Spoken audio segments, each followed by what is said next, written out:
Hola a todos. Bienvenidos de nuevo a Fixology Mobile.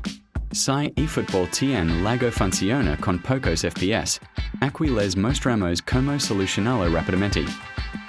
Utilize Uniconnection Wi-Fi estable o Uniconnection 4G per 5G poteni.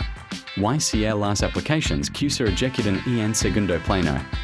eFootball rápido y abierto. Luego ve extras. Nueva configuración de juego de clic.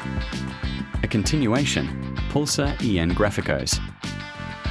Ahora ajusta estas configurations: calidad gráfica, baja velocidad de fotogramas, 60 FPS, si tu teléfono lo admite, desactiva los efectos visuales innecesarios, si están disponibles. Una menor calidad gráfica reduce la carga de la GPU y mejora considerablemente la fluidez del juego.